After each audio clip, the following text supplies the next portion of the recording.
அன்பு நேயர்களுக்கு கனிவான வணக்கம்.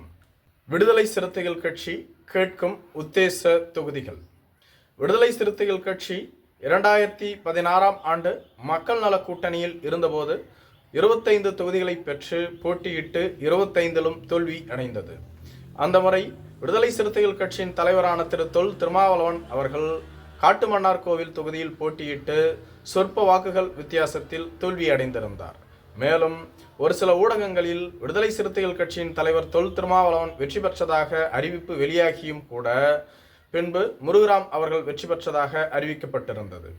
அதன் பின்பு 2019ஆம் ஆண்டு நடைபெற்ற நாடாளுமன்ற தேர்தலின் பொழுது விடுதலை சிறுத்தைகள் கட்சி திமுகவோடு கூட்டணி அமைத்தது.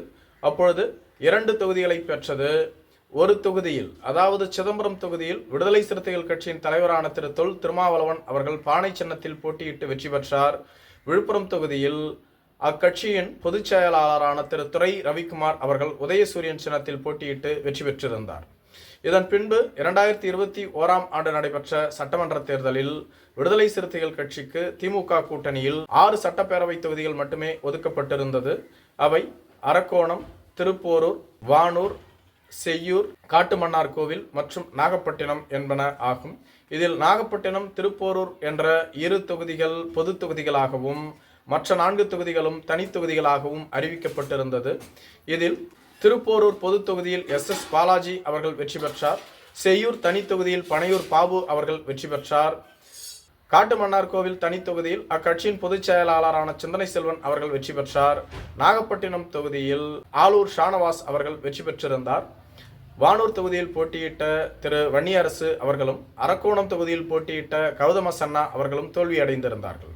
அதன் பின்பு 2024ஆம் ஆண்டு நடைபெற்ற 18வது மக்களவைத் தேர்தலின் பொழுது விடுதலை சிறுத்தைகள் கட்சிக்கு மீண்டும் 2 தொகுதிகள் மட்டும்தான் ஒதுக்கப்பட்டிருந்தது.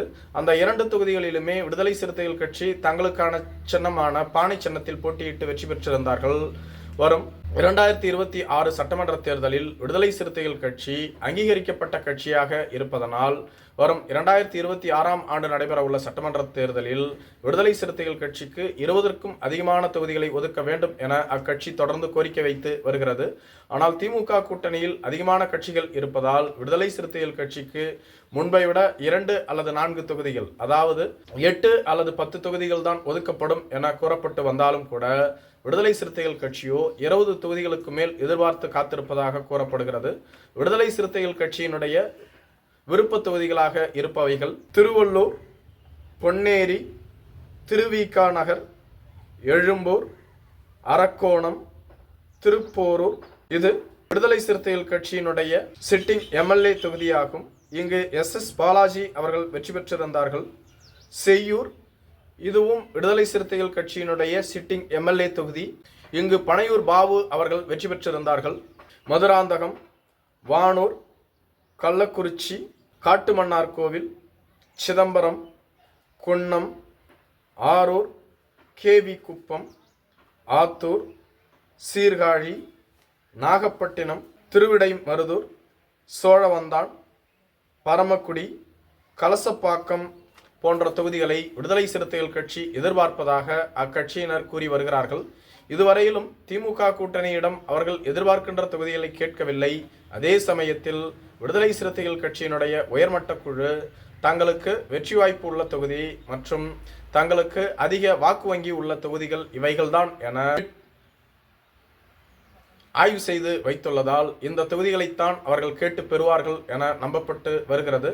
திமுக கூட்டணியில் 10 தொகுதிகளுக்கு மேல் ஒதுக்க மாட்டார்கள் என்றாலும் கூட அதிமுக தமிழக வெற்றிக் கழகத்தோடு கூட்டணி அமைத்தால் விடுதலை சிறுத்தைகள் கட்சி கேட்கின்ற தொகுதி கிடைக்கும் என அவர்களுக்கு கூறப்பட்டுள்ளதாகவும், ஆனால் தொல் திருமாவளவன் அவர்கள் நீண்ட நெடுங்காலமாக திமுக கூட்டணியில் பயணித்து வரக்கூடியவர். கொள்கை கோட்பாடுகள் அனைத்தும் கொள்கை ரீதியாக திமுகவோடு இணைந்து செயல்பட்டு வரக்கூடியவர். எனவே அவரால் மிக விரைவில் அக்கட்சியின் கூட்டணியிலிருந்து வெளியேற முடியாது என பல பேர் கூறி வருகிறார்கள். நன்றி.